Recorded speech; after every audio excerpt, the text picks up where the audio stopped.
En réalité, je pense qu'aujourd'hui, les universités et le système de l'éducation en général est questionné pour justement permettre aux jeunes d'avoir la capacitation, ou si je le dis en anglais, d'avoir l'empowerment qu'il faut, de telle sorte que que les jeunes puissent faire face aux défis qui arrivent. Jusqu'à présent, je pense que dans la plupart des nations, les jeunes, ils vont à l'école, ils vont à l'université, ils ont un diplôme et ils ont en gros un emploi ou deux dans toute leur vie. Et demain, d'ici 2030, on parle de la disruption et on parle d'un changement de paradigme. Et avec la transformation digitale, je pense que les jeunes vont changer 10 fois, 20 fois, 30 fois d'emploi.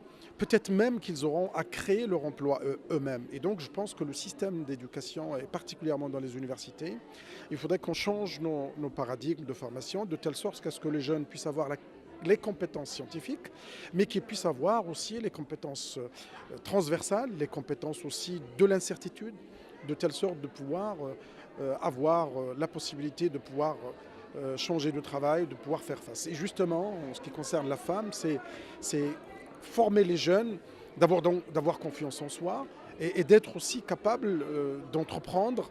Et c'est ça l'objet aujourd'hui de ce que j'appelle l'université 4.0, l'éducation 4.0, pour faire face justement à cette économie 4.0. Et il est essentiel aujourd'hui de pouvoir l'aborder de manière structurée et systémique. Et c'est l'occasion de tout remettre à plat. Et c'est l'occasion de pouvoir aider nos jeunes à pouvoir s'insérer professionnellement. Aujourd'hui, on sait que vous avez donné des chiffres effrayants. Je ne sais pas si vous pouvez encore les donner, mais on sent que les femmes sont encore, on va dire, à la traîne. Est-ce que c'est parce qu'elles n'osent pas? Qu'est-ce qui se passe? Oui, alors si vous regardez aujourd'hui, si on veut atteindre la parité, j'allais dire sur le plan économique, entre femmes et hommes, vous avez dans un certain nombre de pays, je prends le cas de l'Afrique, vous avez besoin de 136 ans. Vous avez, si je prends les pays arabes et l'Afrique du Nord, vous en avez pour 153 ans.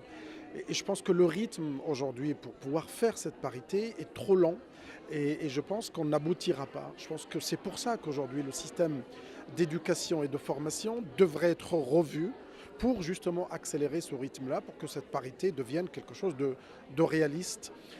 Il faut absolument qu'on arrive à former les jeunes, d'abord à changer de mentalité, et puis en même temps, il faut que les pouvoirs publics puissent aussi jouer leur rôle, qu'ils puissent aussi imposer un certain nombre j'allais dire, de directives pour justement essayer de promouvoir la place de la femme. Mais ça va au-delà. Je pense que la femme, elle devrait avoir confiance en elle et que la société devrait changer de regard de telle sorte que la femme, elle n'est pas la seule responsable du foyer. Et que les tâches ménagères, parce que souvent les femmes, y compris dans le Nord, y compris dans les pays les plus développés, la femme, elle finit le travail, même si elle est chef d'entreprise, elle rentre à la maison, elle doit faire des tâches ménagères. Et je pense que cette mentalité, on ne peut la changer qu'à travers la formation, à travers l'éducation. Et c'est pour ça que l'enseignement de tout ce qui est compétences transversales, ce qu'on appelle communément les soft skills, doivent être développés dès jeune âge pour que justement cette situation puisse changer.